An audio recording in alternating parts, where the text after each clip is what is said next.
안녕하십니까. 보건복지부 홍보기획담당관입니다.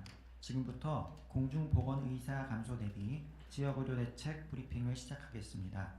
오늘 브리핑은 정경실 보건복지부 보건의료정책실장이 진행하며 보건복지부 이문정 건강정책과장, 한국건강증진개발원 이연경 정책개발실장, 이수진 지역보건실장이 배석했습니다. 이와 함께 김동호 윤인지 통역사의 수어 통역이 제공됩니다. 먼저 정경실 보건의료정책실장이 공중보건의사 감소 대비 지역의료대책에 대해 설명하겠습니다. 안녕하십니까. 보건복지부 보건의료정책실장 정경실입니다. 네, 오늘은 2026년도 공보의 배치 현황과 공중보건의사 감소 등에 따른 지역보건의료 대응 방안의 주요 내용을 설명드리겠습니다. 정부는 올해 의과 공보의 규모가 크게 감소함에 따라 농어촌 지역의 의료 공백을 최소화하기 위해서 긴급 대책을 수립하였습니다. 올해 신규로 편입된 의과 공보인은 98명으로 복무가 만료되는 450명과 비교하면 충원율이 22% 수준입니다. 전체 의과 공보의 규모는 지난해 945명에서 올해 593명으로 37%가 감소하였습니다. 이는 현역 사병과의 복무기간 격차 등으로 군의관 공보의 편입 인원이 감소하던 추세에 더해서 지난 2024년부터 25년에 이어진 의정 갈등의 여파로 전공의 수련과 의대생 교육이 차질을 빚어서 군의관과 공보의로 편입되는 의무사관 후보생 규모가 급격히 감소하였기 때문입니다. 이러한 수련과 교육의 공백이 해소되고 지역의사제로 양성되는 인력이 순차적으로 유입되는 2030년대 초반까지는 공보의 규모가 약 300명에서 500명대를 유지할 것으로 예측이 되며 당분간 지역의료의 어려움이 지속될 것으로 예상됩니다. 이에 정부는 지방의료의 공백을 최소화하기 위해서 지자체와 긴밀히 소통하면서 대책을 마련했습니다. 대책 수립에 앞서서 민간 의료기관과의 거리를 기준으로 1차 의료 취약지를 분석하였으며 취약지에 해당하는 547개 읍면, 532개의 보건지소에 대해서 집중적인 대책을 마련하였습니다. 주요 내용입니다. 첫째, 한정된 공보의를 더 필요한 곳에 배치하겠습니다. 객관적인 취약도 분석을 바탕으로 해서 신규 인력 배치와 기존 인력 재배치를 병행하여 지역의료 여건상 가장 필요한 지역에 공보의가 배치될 수 있도록 하였습니다. 그 결과 농어촌 지역의 보건소, 보건의료원과 보건지소에 총 459명의 의과 공보의가 배치됩니다. 그간 보건지소로 분산 근무하던 공보의 인력을 보건소로 집중 배치하여 순회진료와 비대면 진료를 실시하도록 하되 도서 벽지와 같이 주변에 민간의료기관이 없거나 또는 멀리 떨어진 지역인 139개 보건지소에는 공보의 159명을 배치하여 주민 불편을 최소화하겠습니다. 둘째, 의과 공보의가 상주하지 않는 393개 보건지소를 중심으로 진료 기능이 유지될 수 있도록 지역별 기능 개편을 추진하겠습니다. 먼저 보건지소에 보건진료 전담 공무원을 배치하여 의과 진료를 제공하면서도 기존의 한의과나 치과 진료는 유지할 수 있도록 보건지소와 보건진료소의 통합형을 새롭게 마련하였습니다. 보건진료 전담 공무원은 간호사나 조산사 면허를 가지고 24주 이상의 전문교육을 받은 지방 공무원으로서 전국 1894개 보건진료소에서 91종의 의약품을 처방, 응급처치, 예방접종 등의 1차 의료를 이미 제공하고 있는 인력입니다. 지자체 사전조사 결과 집중 개편 대상 393개 보건지소 중에 151개에서 통합형으로 개편하겠다는 계획을 제출하신 바가 있습니다. 다음으로 기존의 보건지소를 보건진료소로 전환해서 보건진료 전담 공무원이 상시 진료를 제공하는 유형은 42개 보건지소에서 선택하였습니다. 그 외에 200개 보건지소는 현재와 같이 보건소에 배치된 공보의가 보건지소를 주기적으로 순회 진료하는 방식을 채택하였습니다. 민간의료기관이 충분한 지역의 경우에는 건강증진형 보건지소 또는 건강생활지원센터로 전환하여 노쇠 예방이나 관리 등과 같은 건강증진 기능 강화에 집중하도록 하였습니다. 나아가 중장기적으로는 여러 개의 분산된 보건지소와 보건진료소를 권역별로 묶어서 의료 취약지역 분들에게 포괄적 진료를 제공하는 진료 허브로 거점화하도록 하겠습니다. 의료 인력은 거점에 집중 배치하되 찾아가는 방문 진료를 대폭 강화해서 의료 접근성을 보장하겠습니다. 이러한 거점화 모형이 현장에 잘 안착할 수 있도록 지자체 역량과 추진력 등을 고려하여 예산 지원과 진료 네트워크 구축, 규제 특례 등 패키지 지원도 추진하겠습니다. 셋째, 보건진료 전담 공무원과 공보위의 진료를 보완하기 위해서 비대면 진료와 원격 협진을 활성화하고 이들의 역량 강화에도 힘쓰겠습니다. 디지털 기술에 익숙하지 않은 농어촌 어르신이 비대면 진료를 이용하실 수 있도록 보건소에 근무하는 간호사나 보조 인력이 필요시에 옆에서 안내하고 또 도움을 드릴 수 있도록 하는 한편 취약지 특성을 반영한 별도의 비대면 진료 모형도 개발하도록 하겠습니다. 지방의료원, 민간병의원 등 원격 협진 자문기관을 확대하고 AI 기술을 접목해서 더욱 정확하고 안전한 진료가 이루어지도록 시스템을 고도화하겠습니다. 보건진료 전담 공무원의 임상 역량을 제고하기 위해 직무교육을 강화하고 이들이 수행할 수 있는 경미한 의료 행위의 범위도 합리적으로 정비하겠습니다. 마지막으로 공보위에만 의존하지 않고 다양한 의사 인력을 확보할 수 있도록 지원하겠습니다. 보건소 소속 의사의 인건비 기준을 현실화하기 위해서 행정안전부와 지속 협의하고 내년도 관련 예산 확보에도 총력을 다하겠습니다.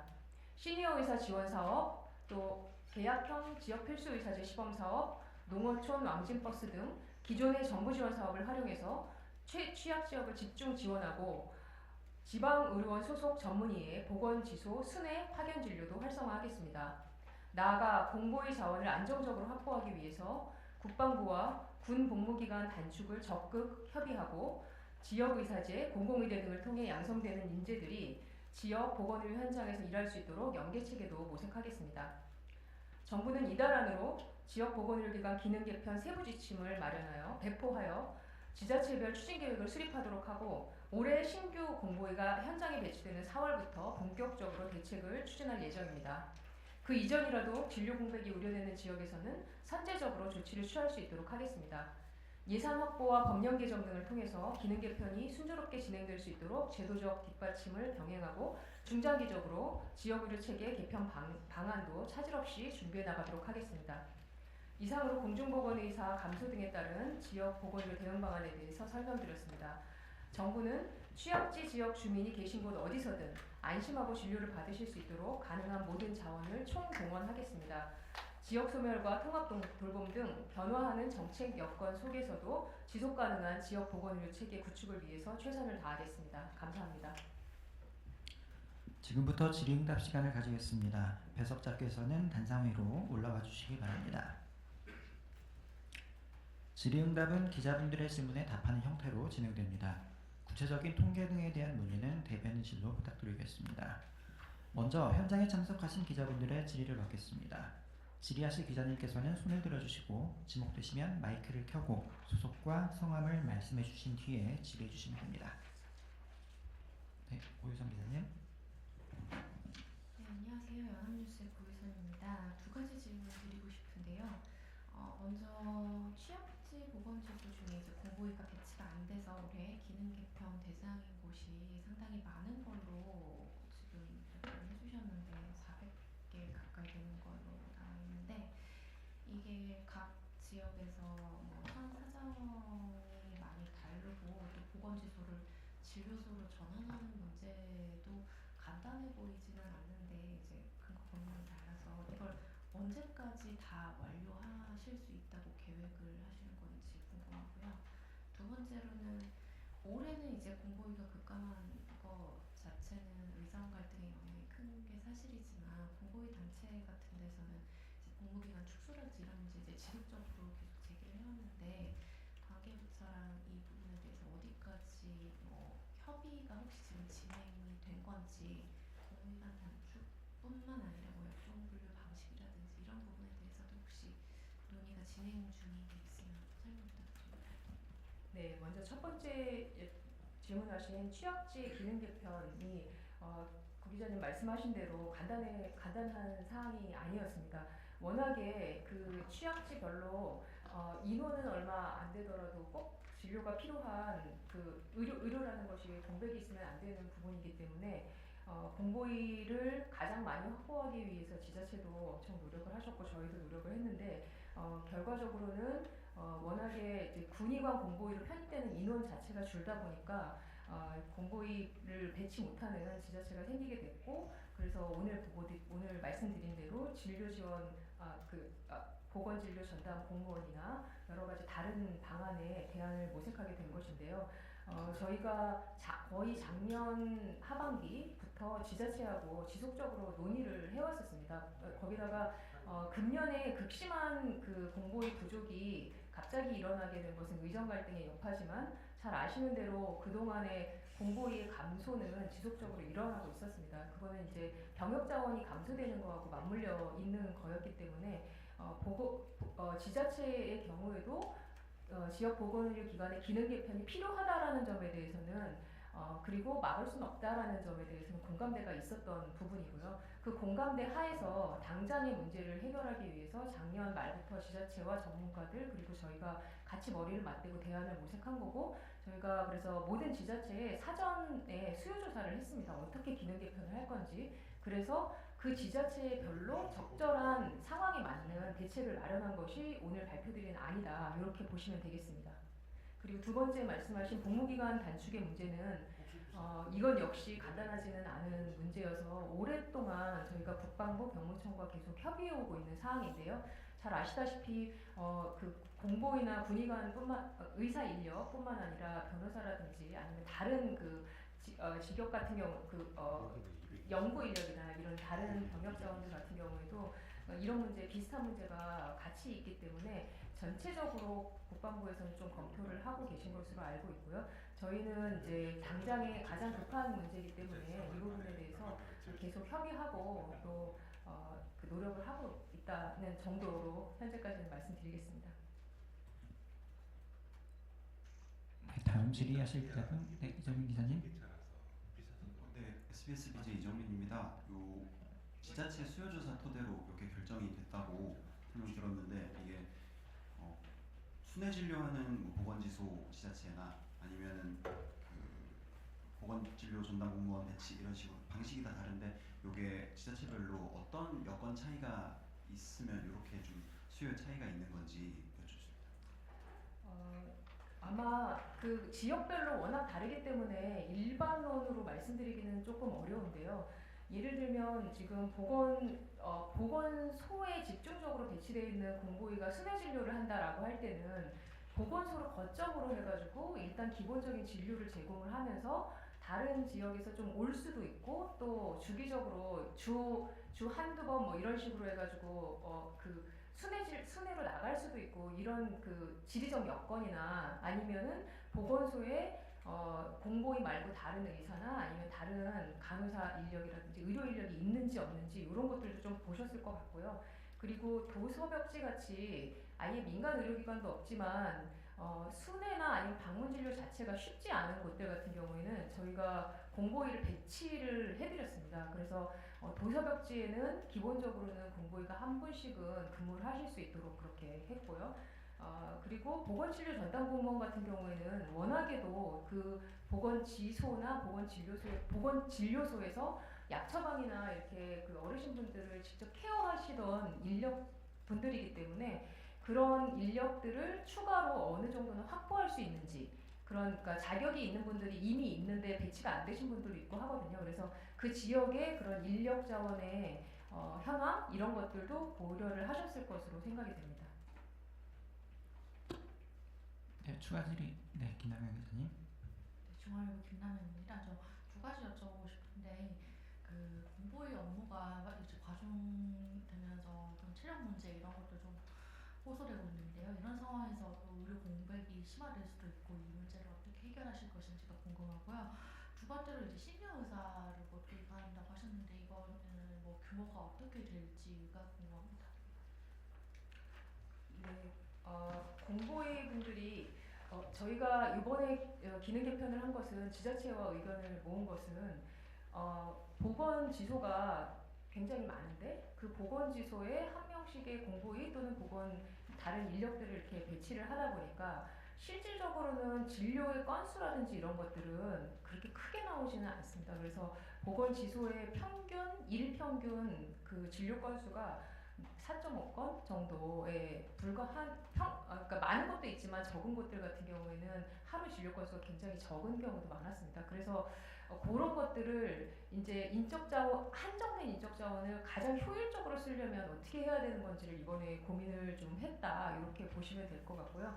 그다음에 공보의 그 선생님들이 실제로 순회 진료를 하다 보면 여러 가지 업무가 지금 현재보다 늘어날 수 있습니다. 그 늘어나는 것들을 좀 보완을 해드리기 위해서 저희가 보건소 인력을 조금 더 확충을 한다든지 하는 것들을 지자체와 논의를 하고 있고, 인력을 보조 인력이나 아니면 간호사 인력이나 이런 분들을 확충해드리기 위해서 예산 확보나 인력 증원 이런 것들도 관계부처하고 논의를 좀 하고 있다, 이렇게 말씀드리겠습니다.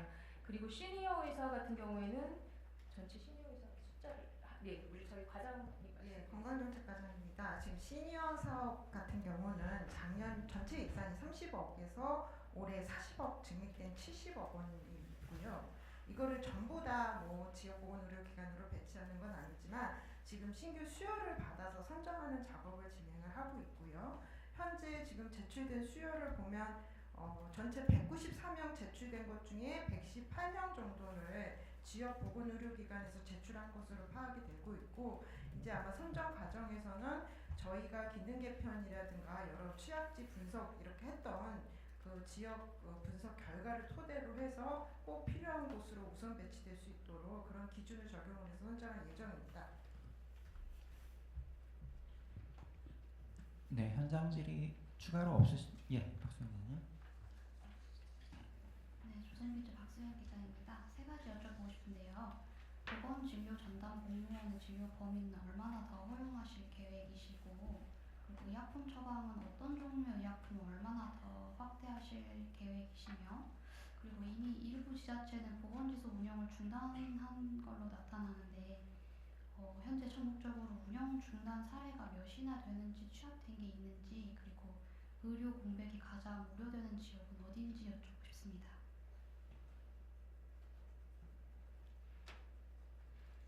네, 보건진료 전담 공무원은 잘 아시다시피 1970년대부터 도입된 제도인데, 이게 농어촌의 동리 지역이나 오벽지 지역에 설치되어 있는 1,894개의 보건진료소에서 지금 현재 근무를 하고 계신 분들이고요. 보통은 이제 간호사 조산서 면허를 가지고 또 집중적인 교육을 받고서 보건진료소에서 진찰이나 처방, 응급처치, 그리고 예방접종 이런 업무를 지금 담당을 하고 계신 분들이고, 그 지역의 주민분들을 직접 대면하면서 경미한 의료 행위도 하고 또 약처방도 하고 계시는데, 지금 현재 약처방의 범위가 91종의 성분에 대해서 처방을 하실 수 있게 되어 있습니다. 네, 이것이 정해진 지가 지금 상당히 오래되어서 이 부분을 전문가분들하고 같이 협의해서 지역분들이 가장 좀 만성질환이나 이런 그 질환을 가지신 분들이 많기 때문에 만성질환을 잘 관리하기 위해서 어떤 의약품이나 어떤 행위가 더 필요한지 이런 것들을 좀 진료 지침을 저희가 마련을 하고 있고요. 그것이 마련되는 대로 구체적인 내용을 설명드릴 수 있을 것 같습니다. 첫 번째, 두 번째 질문은 그렇게 답변 드리겠고요. 그 다음에 세 번째 말씀해주신 보건진료원 운영 중단 사례 말씀 주셨는데, 저희 과장님 좀 답변. 네. 보건지소, 보건진료소 같은 경우는 사실 공고의 감축 이전에도 그 지역의 여건, 인구 감소라든가 아니면 여러 가지 사업 변경에 따라서 일부 폐소하는 그런 경향은 있었고요. 다만 저희가 작년 하반기서부터 이렇게 기능 개편을 하겠다고 미리 의견 수렴을 하고 계속 논의를 해왔기 때문에 폐소를 한다든가 이런 결정을 하기 전에 앞서서 저희 기능 개편안을 토대로 해서 어떻게 진료 기능을 유지할 수 있는지 이런 방안들을 토대로 해서 폐소가 꼭 필요한 곳이 있는 경우에 한해서 아마 폐소 결정을 할 것 같고요. 지금 그래서 아직까지 정확하게 폐소 이런 부분에 대해서는 저희가 데이터를 가지고 있지는 않은데, 추후 기능 개편이 하반기 경우에 어느 정도 완료가 되면 한번 파악을 해서 조사를 할 예정입니다. 네, 강승지 기자님. 네, 저 뉴스원 강승지 기자입니다. 그 보도자료 속의 향후 의과 공보의 규모 전망 관련해서 좀 말씀 나누고 싶은데요. 그 공보의 규모가 2032년에 통상 수준이 될 수 있다고 보신 좀 근거가 궁금합니다.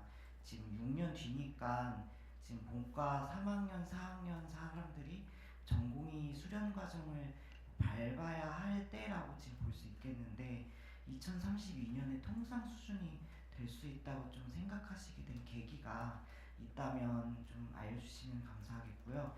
사실 주의가 2031년까지면 최대한 주의를 좀 짧게 압축할 수 있는 방안도 필요할 것 같은데 그런 방안도 따로 있을지 궁금하고요. 또 다른 질문 하나만 덧붙이자면 비대면 진료 확대하시겠다고 하는데 혹시 뭐 비대면 진료 농어촌에 특화되는 모델 어떤 것들 좀 개발하실 수 있는지 궁금합니다. 이상입니다. 네, 저희가 보도자료에 향후 의과 공부의 규모 전망을 넣어드리긴 했는데 이건 추정입니다. 그렇기 때문에 그 지금 현재 의대생 규모나 의대생이 그 정상적으로 졸업을 해가지고 의무사관학부생으로 편입이 되는 현재의 추세를 반영해서 이렇게 추계를 한 것이고요. 그 현재의 추세보다 예를 들면 일반 사병으로 빠지는 경우가 더 많아진다든지 급속해진다든지 하게 되면 이 부분은 달라질 수 있는 내용이다. 이렇게 좀 말씀을 드리겠고요.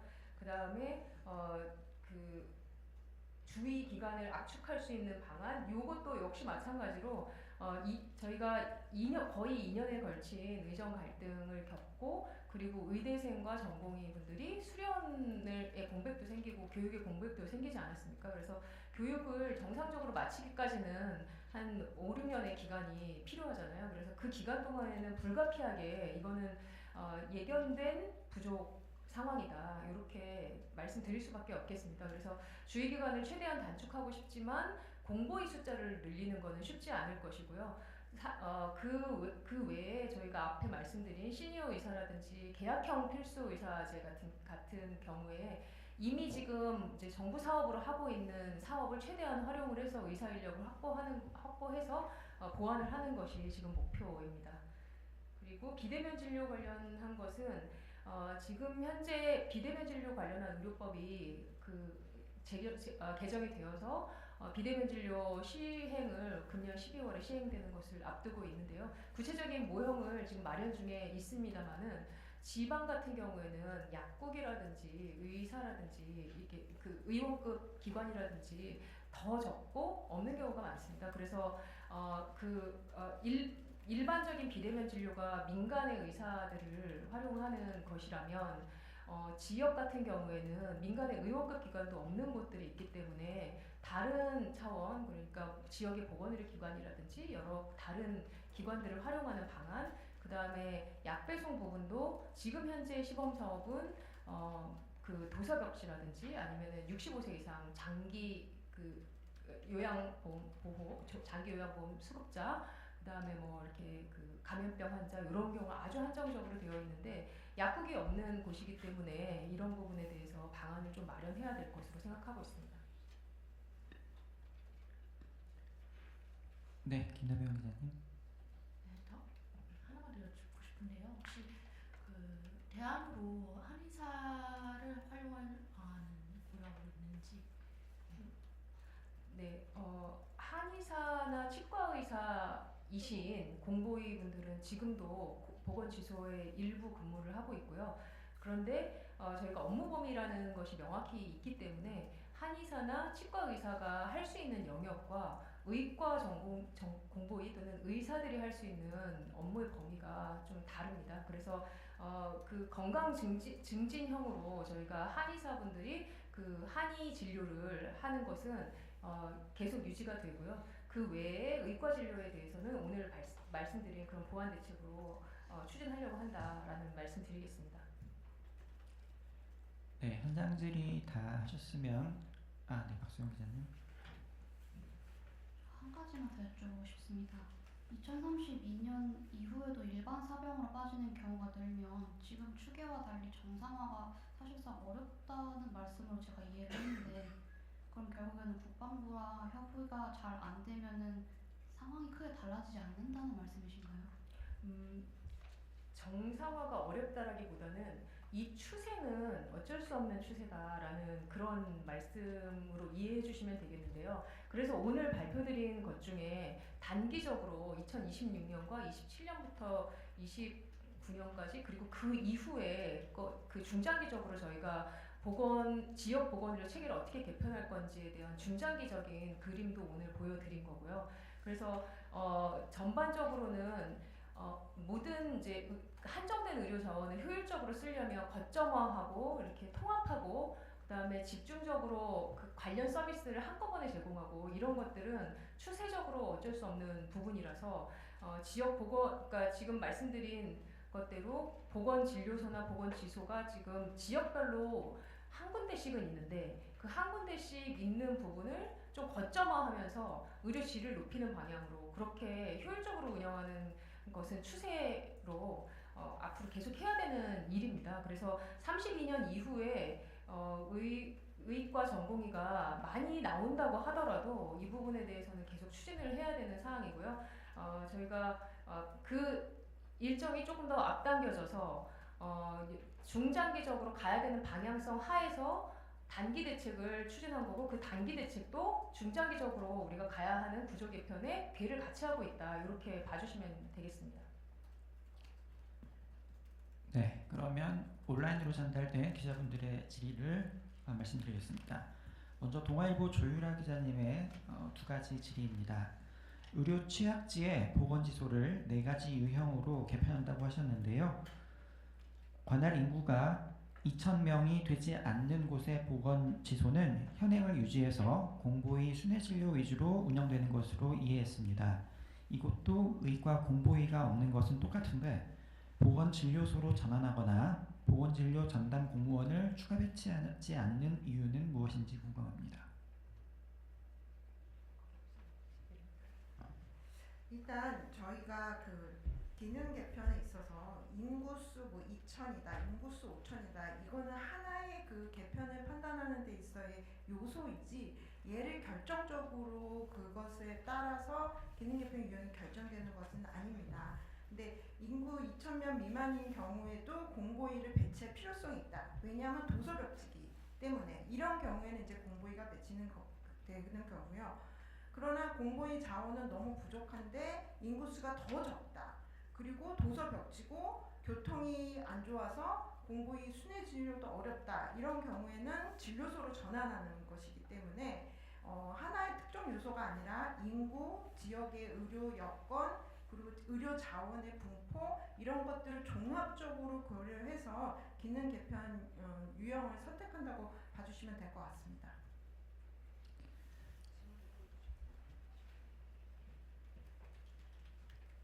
네, 조유라 기자님의 두 번째 질의입니다.